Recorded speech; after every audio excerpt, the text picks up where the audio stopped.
Après plus d'une vingtaine d'années de mise en œuvre de la décentralisation, ce processus qui vise à améliorer la gouvernance locale et à faire des collectivités territoriales de véritables acteurs du développement de base, l'état des lieux a relevé certes des acquis, mais aussi grand nombre d'insuffisances au rang desquelles on peut citer la faible implication des populations dans les projets de développement, la faible création de richesses par les collectivités locales, la faible contribution des collectivités territoriales à améliorer l'employabilité des jeunes, la faible implication des collectivités territoriales dans la résolution des crises sécuritaires et leur faible implication dans la lutte contre l'insécurité alimentaire. Dans le but d'apporter des solutions à ces insuffisances, constatez que le gouvernement a décidé de relire la loi numéro 55/2004 portant Code général des collectivités territoriales.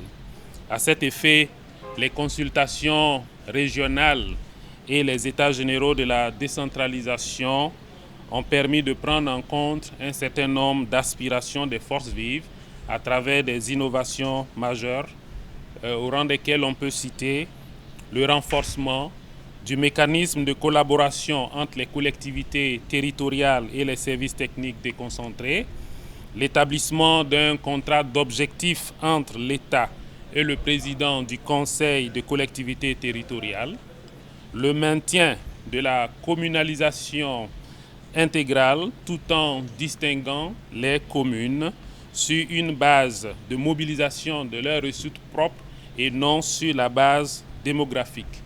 Ainsi, il a institué 3 types de communes. La commune de moyen exercice, avec des ressources budgétaires propres annuelles inférieures à 50 millions de francs CFA. La commune de plein exercice, avec un budget propre annuel supérieur à 50 millions de francs CFA, mais inférieur à 5 milliards.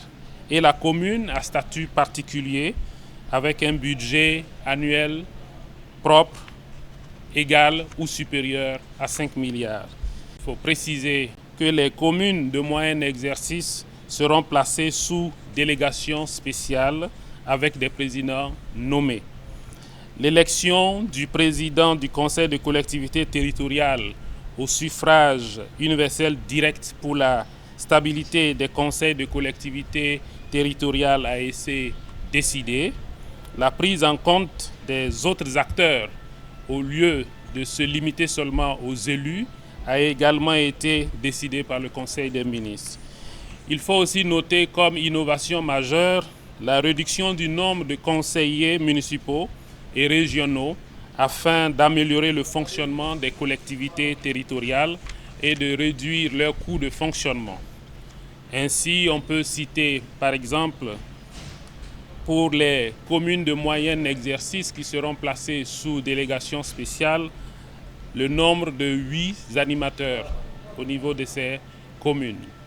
On peut dire que les communes de plein exercice seront animées par 20 acteurs. Les communes à statut particulier de Ouagadougou et de Bobo-Dioulasso auront, en fonction du nombre d'arrondissements, un certain nombre très clair. Il faut dire 37 pour Ouaga et 22 pour Bobo. Les arrondissements auront 16 conseillers et le conseil régional 15. Il faut aussi préciser que les compétences transférées des départements ont été revues. Il s'agit de préciser désormais quelles sont les compétences exclusives, partagées et consultatives que les communes pourront exercer. Il y a également un réaménagement au niveau des commissions permanentes des communes, auxquelles s'ajoute une commission qui va s'appeler la commission sécurité et défense civile.